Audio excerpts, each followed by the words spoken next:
मोदीशांना आंदोलकांना भेटायला वेळ नाही तर गद्दारांना भेटायला वेळ। मोदी नवे स्वामी झालेत काय? उद्धव ठाकरेंची शिंदे मोदी भेटीवर टीका।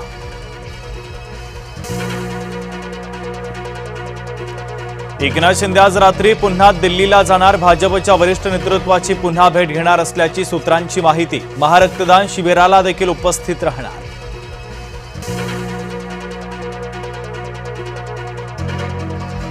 केंद्रीय गृहमंत्री अमित शाह मुंबईच्या दौऱ्यावर। फडणवीस एकनाथ शिंदे यांनी घेतली शहांची भेट तर बैठकीतला तपशील गुलदस्त्यात।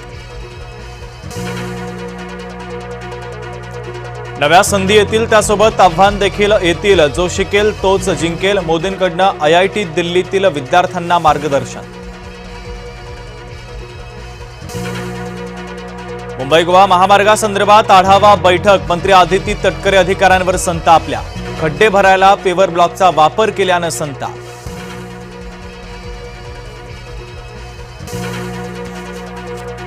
जळगावातील मुंबई नागपूर राष्ट्रीय महामार्गाची दुरवस्था तर गुलाबराव पाटलांची महामार्ग प्राधिकरणावर नाराजी। कामात चूक झाली, राष्ट्रीय महामार्ग प्राधिकरणाची कबुली।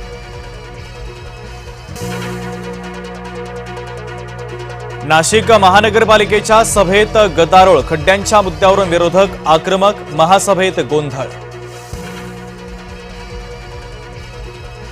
नवी मुंबईमध्ये एकनाथ शिंदेंना धक्का। शिवसेनेच्या 5 नगरसेवकांचा राजीनामा। वेस्ट टू एनर्जी प्रकल्पाला विरोध असूनही राबवला जात असल्यानं नाराजी।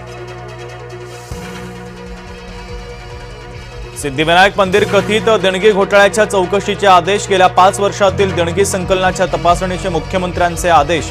अधिकाऱ्यांना तातडीनं अहवाल सादर करण्याच्या सूचना।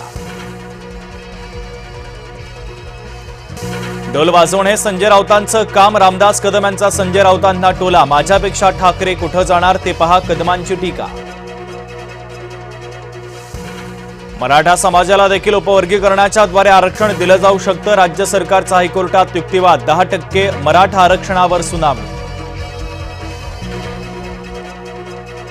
राज्यात 2,60,000 कुणबी प्रमाणपत्र वैध। 219 अर्ज नामंजूर। सर्वाधिक अर्ज नाशिक विभागात। महाराष्ट्रातील 3 विषय तज्ञच नीट पेपरफुटीचे मास्टर माइंड। सीबीआयचा दोषारोपपत्रात दावा। कुलकर्णी मनीषा मांढरे, मनीषा हवलदारचं नाव। कशात स्पर यंत्राच्या जवळ अडकलं चिकनचं हाड। ऑपरेशन न करता डॉक्टरांनी हाड बाहेर काढलं। चिपळूणच्या वालावलकर हॉस्पिटलमधील घटना। 6 लाख शेतकऱ्यांच्या कर्ज खात्यात आतापर्यंत 5,000 कोटी रुपये जमा। काही शेतकऱ्यांच्या यादीत तांत्रिक चुका।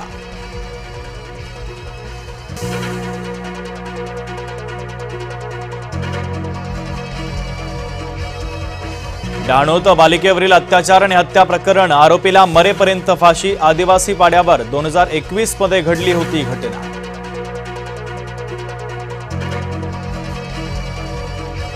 राज्यात एफडीआयच्या कारवाईचा धडाका सुरूच। मुंबईतील 4 हॉटेलचे परवाने निलंबित तर बीड जिल्ह्यातून 2 कोटींचा भेसळयुक्त खाद्यतेल जप्त।